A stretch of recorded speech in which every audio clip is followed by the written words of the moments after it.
Dostlar selamünaleyküm. Suriye bir anda karıştı. Süveyda kentinde Bedevi aşiretlerle Dürziler arasında şiddetli çatışmalar çıktı. Bu sırada Suriye güvenlik güçleri çatışmaları bastırmak için bölgeye giderken dün İsrail onları vurdu. Sonra yine İsrail dün Şam'ın farklı bölgelerini vurdu. En sonunda da Genelkurmay binasını vurdu. Bu kadar ileri gitti. O yüzden bugün bu konuyu konuşalım. İsrail ne yapmaya çalışıyor? Bunların derdi ne? Dürziler üzerinden ne planlıyor? Ve onlarla aralarında nasıl bir ilişki var? Hızlıca bu soruları cevaplayalım ama başlamadan önce de kısa bir hatırlatma yapayım. Bu tarz içerikleri seviyorsanız videoyu beğenmeyi ve kanalımıza abone olmayı unutmayın.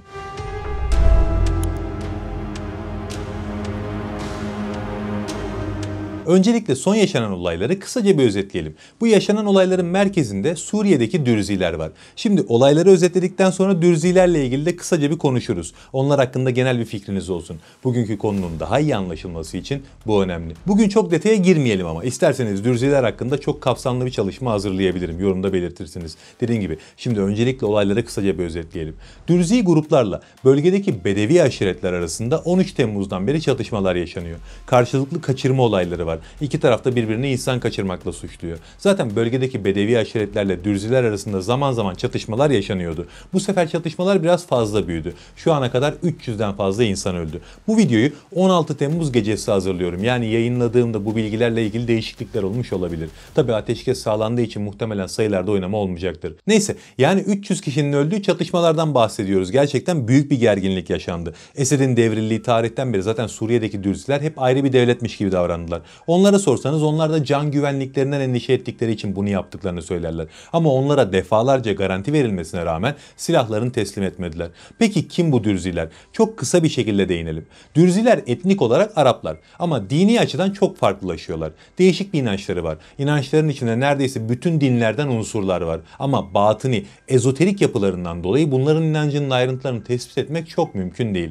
Çünkü çok fazla gizli inanışları var ve bu gizliliğin korunması esas. Hatta bu gizliliği sağlamak için takiye yapılabilir. Yapılabilirden de ziyade aslında takiye bunlar için farz. Bölgede ne kadar Dürzi var derseniz Orta Doğu'nun tamamında 1,2 milyon nüfusları var. Bunun 20 bini Golan Tepelerinde İsrail'in işgali altında yaşıyor. İsrail bunlara vatandaşlık teklif ediyor ama reddediyorlar. Kendilerini Suriyeli olarak tanımlıyorlar. Yani her ne kadar Dürziler üzerinde İsrail'in ciddi bir etkisi olsa da bütün Dürziler İsrail yanlısı değil. Hatta Suriye'dekilerin büyük çoğunluğunun İsrail'e mesafeli olduğu biliniyor. Ama İsrail'de yaşayan Dürzilerle İsrail örgütünün arası gerçekten çok iyi. Normalde biliyorsunuz İsrail'de Araplar falan askerlik yapmıyorlar. Ama Dürzilere zorunlu askerlik var. Çünkü onları kendilerinden görüyorlar. Bu da boşuna değil. İlişkileri çok eskiye dayanıyor. Filistin'de İngiliz işgali döneminde Siyonistler çeteler kurup Müslüman Araplara karşı savaşırken Dürziler de onları desteklemişti. 1948'de İsrail bağımsızlığını ilan ettiğinde Dürziler İsrail'le birlikte Arap devletlerine karşı savaştı. Bu yüzden şu an İsrail'de yaşayan Dürziler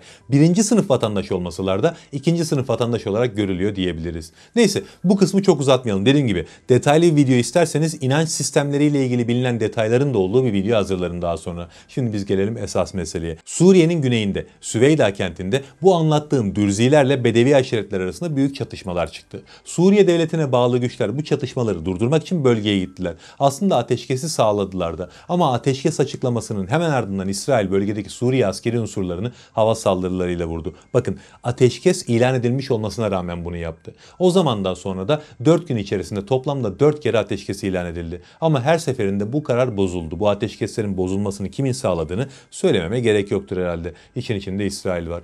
Dün gece de Suriye'de Genelkurmay binasını vuracak kadar ileri gittiler. Peki İsrail durup dururken neden kendine yeni bir cephe açmaya çalışıyor? Dürzileri çok sevdiği için mi? Elbette değil. İsrail şu an korkuyor. Başına gelecekleri biliyor ve korkuyor. Zaten aylardır yeni Suriye yönetimini sürekli tahrik etmeye çalışmaları da bundan kaynaklanıyor. Güçlü bir Suriye ile karşılaşma korkusuyla bir şekilde Suriye'yi bölmenin derdindeler. İşte bu noktada Dürziler meselesi onlar için çok kullanışlı bir aparat haline geliyor. Peki düne kadar neden böyle bir durum yoktu derseniz, Esed baştayken İsrail'in zaten böyle bir şeye ihtiyacı yoktu. Esed ailesi bir azınlık grup olan Nusayrilere mensuptu. Yani Suriye'yi düne kadar azınlıklar yönetiyordu. Bu durum İsrail için bulunmaz bir nimetti. Çünkü seçimle başa gelmeyen azınlıklar tarafından yönetilen bir ülkenin bir ve bütün olması mümkün değildir. Halk azınlıklardan gelen yöneticilerin arkasına toplanır. toplanmaz. Zaten böyle yöneticilerin de halkla iyi geçinmesi imkansızdır. Başta kalabilmesi için sürekli biraz daha sertleşmeleri, hatta bazen zalimleşmeleri gerekir. Bir topluluğu azınlık bir grup sadece korkuyla yönetebilir.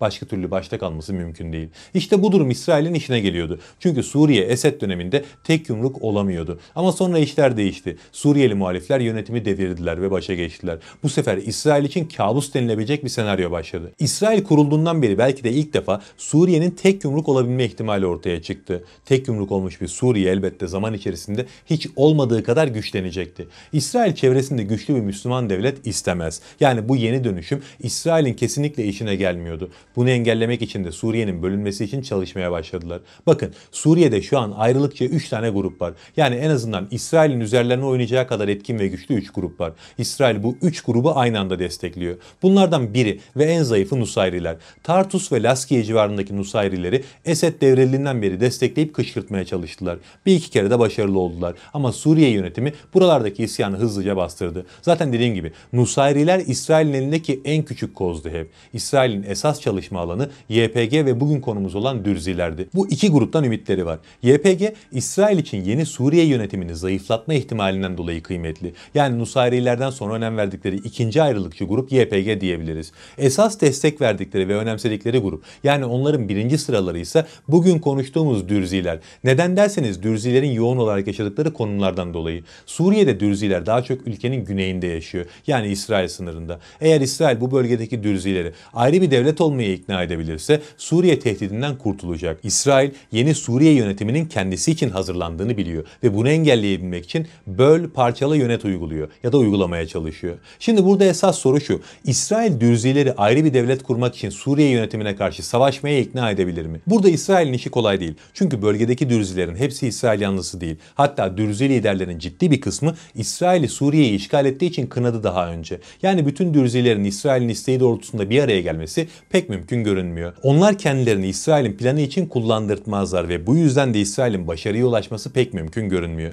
Peki şu an Suriye yönetimi ne yapmalı? Suriye yönetimi zaten siyaset ilmi açısından baktığınızda yapması gereken neyse onu yapıyor. İsrail dün gece iyice ileri gitti. Suriye yönetimini tahrik etmek için Savunma Bakanlığı'nın giriş kapısına kadar vurdu. Ama Ahmet Şara buna rağmen silahla karşılık vermedi. Sadece ateşkes sağlamaya çalıştılar. Çünkü dünkü videoda konuşmuştuk. Suriye şu an hazırlık aşamasında. Tahriklere kapılmaması gerekiyor. Gece olayların yaşandığı Süveyda kentinden askerlerini bile çektiler. Son günlerde bu kadar itidalli ilerliyorlar. Muhtemelen dayanabildikleri kadar bu şekilde dayanacaklar ama bir yerden sonra da sabırları taşabilir. Bundan sonra yapmaları gereken en önemli şey de İsrail'e mesafeli duran Dürzilere güvenlik garantisi verip buna bir şekilde inanmalarını sağlamak. Bunca olaya rağmen İsrail'e yanaşmamış olan Dürzi liderler kazanılabilir adamlar. Suriye yönetiminin şimdi bunları kazanması gerekiyor. Özellikle ülkenin doğusunda YPG tehdidi devam ederken bir de bile bile Dürzi cephesi açmak sadece kurdukları büyük planın başlamadan bitmesine sebep olur. Zaten Esed yönetiminden bitmiş bir Suriye devraldılar. Askeri güçleri falan berbat durumda.